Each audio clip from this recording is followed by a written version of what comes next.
Hey everyone, welcome back to episode 2 of the Yellow Belt First Stripe, and I've got quite a bit of footage over the next 3 episodes to share with you, so this little disclaimer is in here.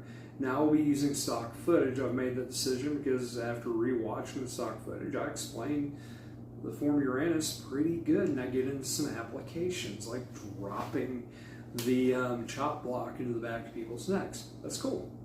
But we also, from this point forward, you're going to see some wrist locks and some basic throwing. Yeah, you're getting some basic throwing, but it's not mandatory.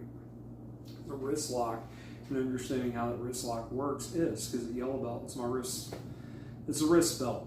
So green belt, you get into torso. Green belt first stripe, you get into the neck and half that self-defense or escapes. The other half are applications. And then we get into, at red belt, you'll get into the elbow and shoulder. So there's some different locks, different escapes from locks. Then we get into, at blue belt, the leg, the knee and ankle, and some escapes and some locks you can do there. And then at brown belt, I'm going to give you a handful of throws that just work. They're very basic, they just work. It's going to be a good time. So the next couple lessons are probably going to be pretty short, but they're going to be worthwhile.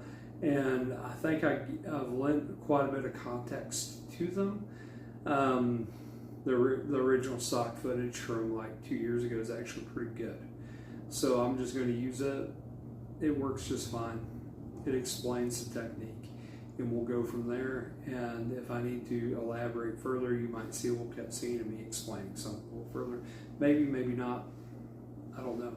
But just bear with me, and we will get through this. I might just go ahead and relabel the entire episode and show the thing in its entirety. Might do that, maybe not. I don't know yet. The night is young, and the editing has not begun.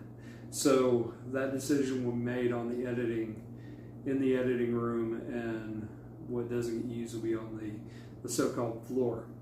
So again, I thank you for joining me on this journey as we explore the fundamental basics of American Kick Punch Karate and explain it from white to black belt, what you need to know, and some extra things, the Sanshin stuff that you're going to get into after all the yellow belt stuff is helpful. And it's mostly due to sparring, and I get into power generation. So it's going to be some good film. And I will repeat some of that lesson throughout the belts moving forward, or further define it. We may be doing random episodes where I further define power and where you're supposed to be on your ability to transfer that kinetic energy into your target. But I'm Instructor Ford, and I will catch you guys later on in this tape. But I will catch you guys later. Please enjoy. On this section, we are going to look at your first wrist lock. And this is Kotegesh, it's wrist twist. And so it does not matter if he's grabbing me, if he's grabbing my arm, if he's got a weapon in his hand. It doesn't matter. The application is all the same. I'm going to take the meat of his hand. I'm going to grab the meat of his hand, and I'm going to put my thumb right about here, and I'll get up close so you can see it a little better. And then I'm going to apply while I peel.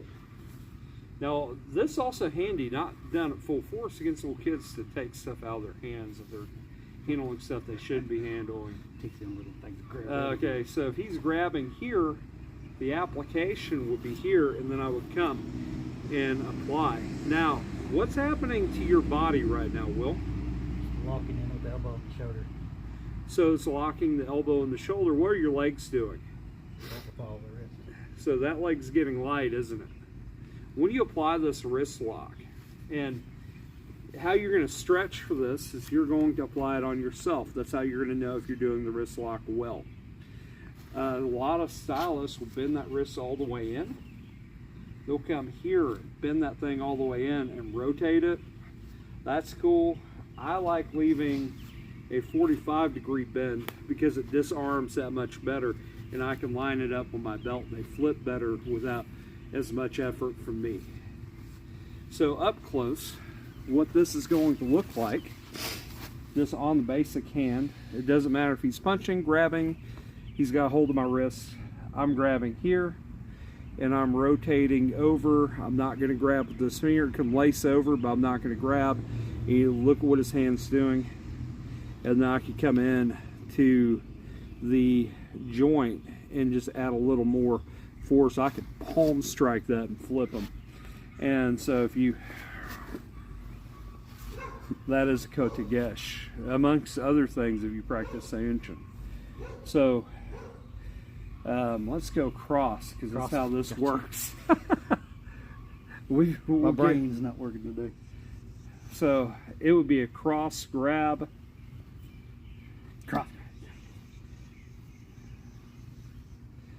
Cross grab. So there are several things I can do from here, including use that groin kick into his femoral artery to flip him the rest of the way over.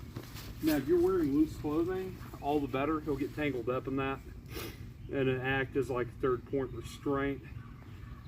But for all intents and purposes, I'm going to go for here is either stepping into him and getting the throw, or stepping away from him and making him step, and then traveling in and getting the lock, getting the roll. So what you're going to do with your training partner is it's opposite side from the application. So I'm reaching across to grab it, but you can apply it to each other. So if you hold out that hand, I hold out this hand, and you're going to make a fist. What's going to happen? No, you're not grabbing my wrist. You're applying the lock. So you're going to try and get their fists to open. And when you see those hands open, you've done the lock correctly. So, kotegesh. When I see this hand open, I've done my lock correctly, and that tells me that I've got a handle on the lock. So that is wrist lock number 1, kotegeshi. Okay, how kotegesh applies to this technique, and we're going to apply it everywhere. We're going to apply these wrist locks in the technique to give more visual example. Got flies everywhere. So we could balance this one up into your footwork. Now, throughout my explanation of Uranus kata, I'm going to be going over the 3 different ways to slide into an attack. So I'm going to kind of skip ahead, because if you do any of these 3 methods of stepping, whether it be sliding, I think I need to get somewhere where you can see my feet. Whether it be sliding, whether it be hopping, or whether it be stepping. And so let's take a look at this step, because if I'm grabbing this wrist lock, this step works really well. So if I'm here, well, I have my throw. If I shoot my leg out, I've got a sweep. I'm going to sit you down nicely in the clover. In the clovers. Well, we're going to be nice because I don't have the mats out. So what this is going to look like, and we're going to go slow, is I'm going to pull away, step, and then throw. And notice he's on the ground. So again, what's happening? And he gets tangled up in your sleeve. Say he's grabbed here, and I've come in, and I'm rolling. And say he's just tangled up. We're just gonna give you that. Let's say you're tangled up, and I decide to, well, I can slide in. That's third point of contact. I can come in here, stretch, but really, I want to hit here. But the movement, the core movement, I'm here, I'm applying, I can peel. Peel is very important. So now I'm here, and as I come around and I execute that side kick, it makes the throw effortless. We're going to be looking at Nikio and where it applies to us as practitioners. So as I explained before, it's all about the wrist. I think it's the easiest way to teach a lot of viable self-defense, really quick, and keep us on target. Now that's not to say later on applications you might not pick up another wrist lock. It just happens. We're martial artists. We pick up stuff all the time. So let me make sure that's tight because no one wants to see your pants fall down. It is belt after all. So Nikio is a sneaky beast. Nikio is kind of fun. It's the one that I think my mom did. You didn't know any martial arts and she would do this unconsciously. And what's going to happen on Nikio is, say he's got a good grab. I'm going to reach over and then I'm going to push and make his thumb give an upside down thumbs up, and then I'm just going to come down. Now I don't have to do anything else from this point, but here in a minute I'm going to show you a throw from this point that you can use and it will come in handy. So I'm doing Nikio. The information, I'm coming here and then I'm rolling the wrist down almost like I'm fishing, or cutting with the katana. Cutting with the katana uses a casting style wrist movement. So he is grabbing, I'm going to grab his thumb and I'm going to grab his pinky. Now when I come in on the other side, I'm just going to roll it down and I can peel off. And I think you can see several applications happening from here, but we're going to do something nice that doesn't use a lot of hard impact at this level of training, because you don't want to injure your training partner. Not yet anyway. Just kidding. Just kidding. So what this looks like up close, and I'm going to have Will apply it on me. You get with your partner like you're reaching over for a handshake, and you're going to hold out your hand. You're going to come here and you're going to rotate it up. Again, you're not using that hand. Come over on the other side and you're going to chicken wing that thing down. Now what Will's going to do is he is going to apply. So this is the point in which we get that hand position right. As he rolls, it makes me automatically go down because I am pinching some nerves on this, making the wrist move in an unnatural manner. So you don't have to even do this. You don't have to do this even directly standing up. You can go here and go sideways and move them sideways, or roll them over and move them up. So don't be afraid of those applications, and any swinging kick or shooting kick will make them fall with that. So you have no choice but to go where you're put. So this throw is also going to be using, like the previous one, momentum from kicking positions. So we're using, in this part, you have got a reverse side kick. So we are going to use a reverse side kick to lay down the hurt on this. And on reverse side kick, I step and kick.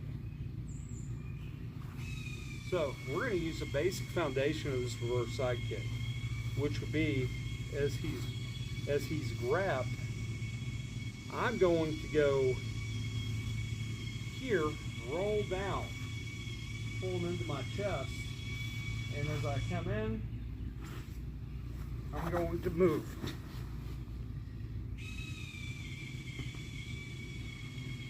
So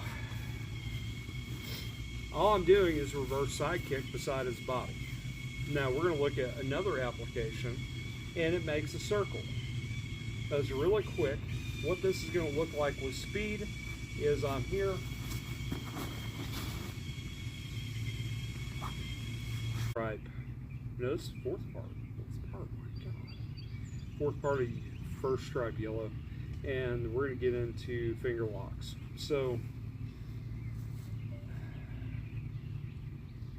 finger locks, you just kind of have to do them. And it starts out with getting your partner to point and then finding the point of least resistance. So if he's pointing this way and I come up this way, well, man, that works a lot better, doesn't it? Mm-hmm. So if he's pointing, go ahead and bend my finger back. If he's pointing, I want to lock out those knuckles. I want to make him point at himself. So what's happening? Simple thing, very simple thing.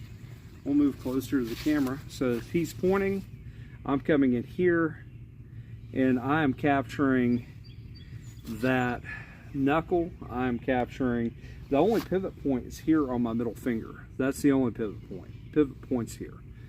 So very easy technique, and that's grabbing it like this.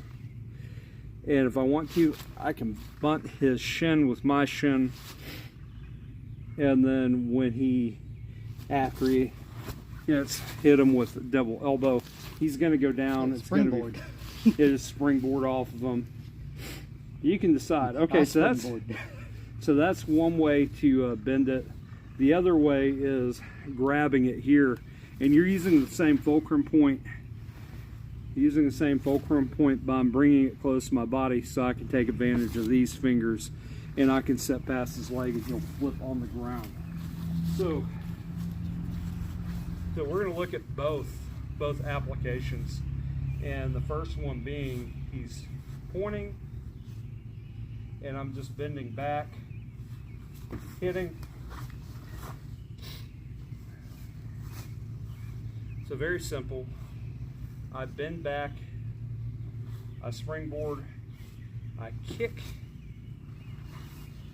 and then I push off. And that's about the time I disengage and walk away. He's probably drunk or something. So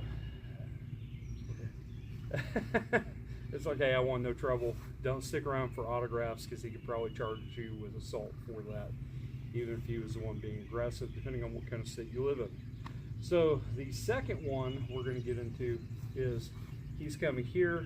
I'm going to wrap, hook his other hands, bring him in close to my wrist, into my body. You notice he's turning with me. And so what would happen here is as I side kick, he goes down and I start peeling up and I peel it into my body. Will's just like, I'm just happy to go wherever he's putting me on this. So again, if he's got the whole hand out, all the better. I'm going to execute a block here. I'm going to come here. Notice his hand automatically goes where I need it to go. And then side kick, and he is down. And I can pin this and hold him and just keep pulling back. I pull back and into me. This movement, you know, your side block. If you're wondering what that movement is good for, that's that movement. Not probably intentional, but it's the same core dynamic. So I'm coming here and I'm side block. The third, or that'd be our third wrist lock application. Is that 4 wrist locks? No, that's 3. Yeah, that's 3.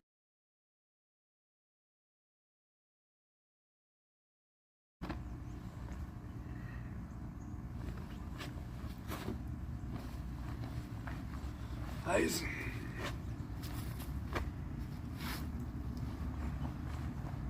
Eyes.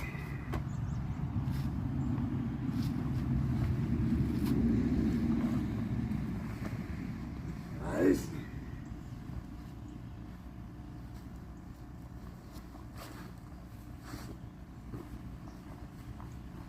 Eyes.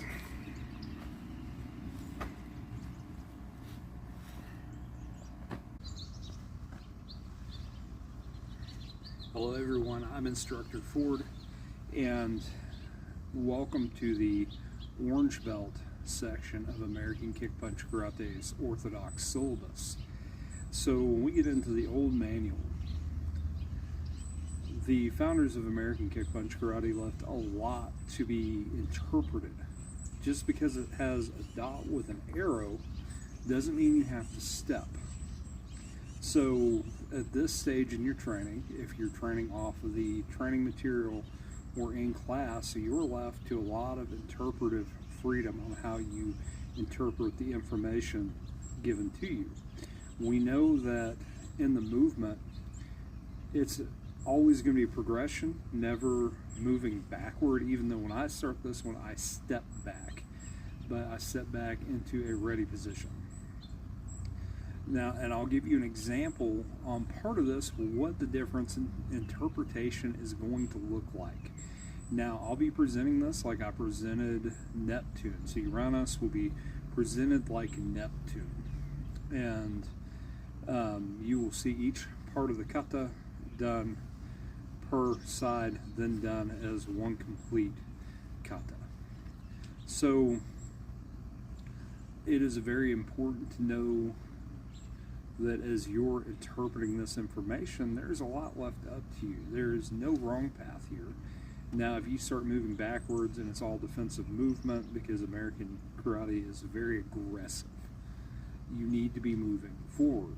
So stick with the framework and the foundation of this art. Even if you're supplementing it into another art like I have, I supplemented this in years ago to my Ishinryu training, and here recently I've been supplementing it heavy back into my Ishinryu training. So, and I'm reaping benefits from, I think in one of our groups I posted pictures of the weight loss involved, or the mass loss. It's not even a weight loss because it's like 23 pounds between when the previous picture was taken and now, and it's all post-surgery weight, but you can see a mass shrinkage. Now, if it were just straight weight loss, I'd be way tinier, but you can see a definite difference in how I looked post-surgery weight versus how I look now, especially after amping up the American Karate program that we have before you. So it's important to note also, there are a few things you need to know about this form. This is what we lovingly call the machine gun kick kata in American Kick Punch Karate, because you can use it as machine gun kicking, which is just running a single support leg and jamming kicks out, or you can step kick, step kick, step kick. That's up to you. We traditionally do it because this is a precursor to heavier sparring. We traditionally teach it as a machine gun kick kata. I think Mr. Pascal, the current head of this style, he does it as a machine gun kick kata also. Same kick, same chamber, pop, pop, pop. And you're left to interpretive differences. Like I like going low, medium, or knee, hip, rib. And so key things to remember: stick with your body mechanics and do what makes sense to you, because ultimately you're the one that's going to have to use this. On the stack, I've seen people stack here and I've seen people hold their arms out here.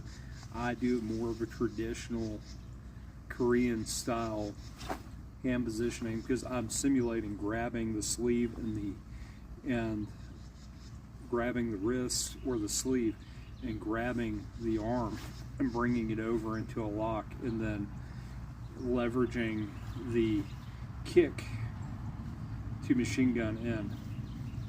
So there are some things that you are going to need to be doing on this that just need to make sense to you.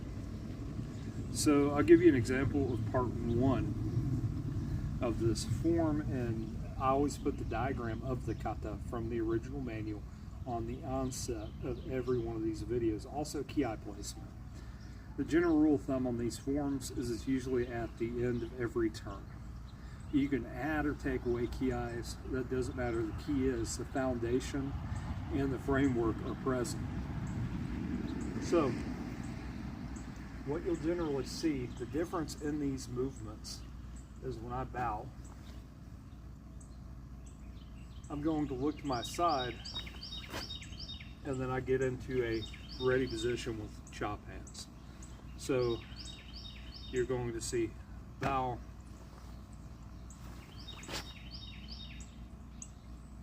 and then if you're breaking it up into individual kicks,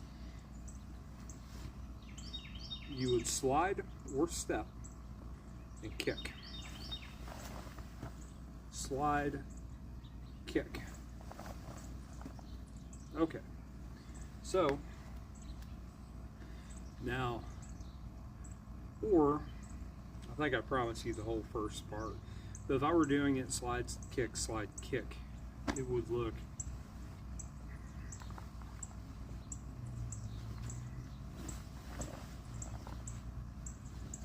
you have to forgive me, I'm on uneven ground. I love training outside.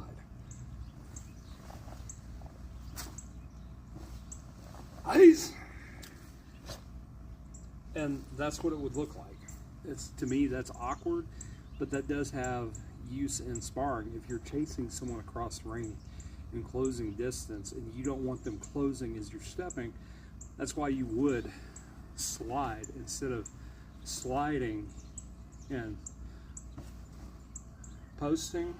That's why you would slide, kick, slide, is keep people from closing the distance as you're moving across the ring.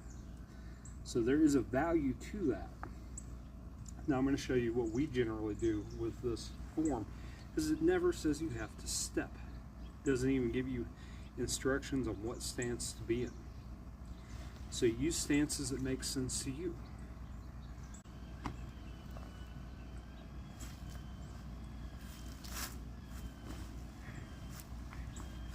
Ice. So I like going low, medium, high, or knee, hip, rib, or knee, femoral artery, rib cage, or top of the shin, middle of the shin, knee, hip. Because keep in mind, I'm grabbing their arm, I'm locking them out, and then when I get done locking that leg back, I'm chopping. So they hit the deck. So, let's begin. Okay, so the first part, I'm going to bow and I'm going to be moving to my left. Let me find some flat ground to move on, because I do not have that here. So balance is fun. So the first part, bow, salutation. I step my right foot out and get into a chop block. I slide in, point my heel at my target. Now there are some styles that keep the foot straight, try to do powerful side kicks, and it goes against your knee and your hip. So if you want good powerful kicks, turn your heel like a back kick to the target. So I turn my heel to the target as I'm sliding in, and I use that slide to turn my heel. Now I'm going to kick low, medium, high, and I'm going to ki on the high, and then drop the boom with that block. So I'm here. 1, 2, ice. And that is part 1. So now for part 2. On part 2, I am going to get ready to move this way. So I'm going to be kicking with my right, and one of the ways I get into this is I step my left leg back, very similar to the way I stepped my right leg back to get into this sequence. So what that would look like is I'm here, done my chop, I'm looking forward, and I transition to here. So now I slide, and I'm going to go low, medium, high. I'm going to ki on that high kick, or medium high. I go for the ribs or the hip on this because I'm actually applying it for ring craft as well as self-defense. But you're going to go medium high in a ki, and then you're going to drop the chop because you've locked their leg and their side out. So I've pulled, and now 1, 2, eyes. I drop my chop. Now, on part 3, so I've come to this position, and so my back is going to be facing the direction that I'll be moving in. So I'm going to use a reverse side kick, and this is where this shows up. And then the next part is going to be, so reverse side kick with the left, round kick with the right, round kick with the left, and it doesn't tell you if you have to lunge. If it's a lunge punch or reverse punch, I like doing a reverse punch. It feels better. And then I'll step forward with the chop block. So I am now here. I turn my toe that way, so I shift my toe. I look over my shoulder. I stack on the side. I kick. Now I'm going to throw. This puts me in a back stance or a fixed stance. Depends on how far forward you move. Probably more of a fixed stance. I like going leg head because you've already checked them in the gut. So I like going for the leg or the head, and then ejecting them with a right reverse punch. So right round kick. I'm going to come left round kick. My round kicks come at a very steep angle. I don't like to telegraph my kicks, so they come at a very stiff angle. Some people do very pretty kicks for this, and they'll chamber high and hit, or they'll do, I've seen question mark kicks on this part of this form, and that's fine. You have interpretive, you're in a position where you can interpret this differently, but I'm going to leave for my punch so I can do a reverse punch because they're important. I'm going to leave my left leg in front and use this step because it does call for a round kick with the left leg off the back leg. So I'm going to kick.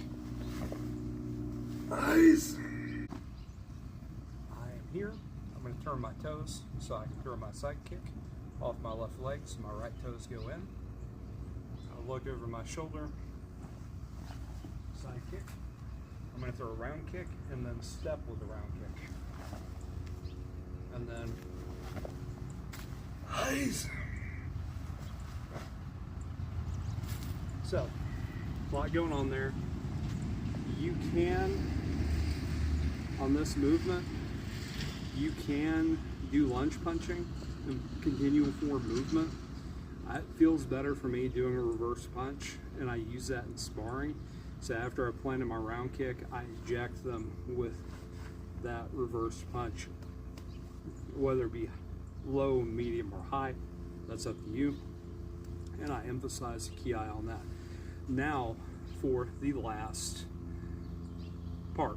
So part 4 that puts this whole thing together, and to me it's kind of a neat beginning because we've ended here and we're going to be attacking with our left. So we are in this position after throwing our reverse punch and getting him and throwing our kick off the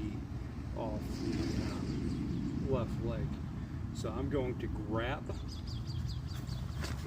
I'm going to release. So I've swept and brought over, and now I'm going to begin the last sequence. You need to be able to see my feet. So I'm here.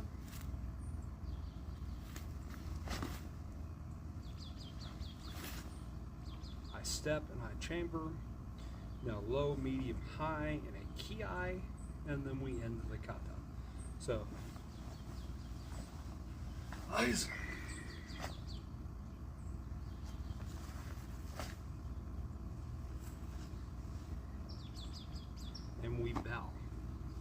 and that is how to do Uranus.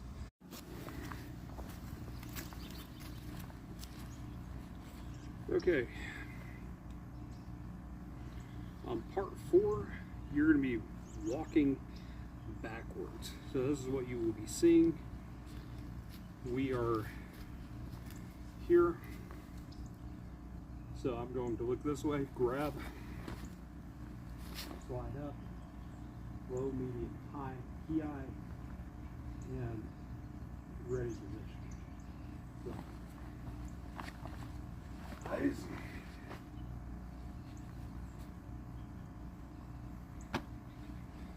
So this whole thing makes a box. Now for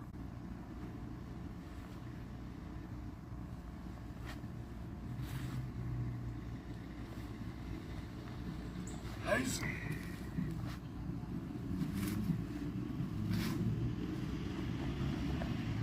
Nice.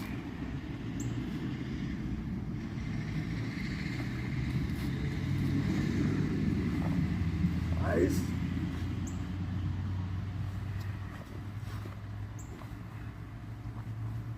Nice.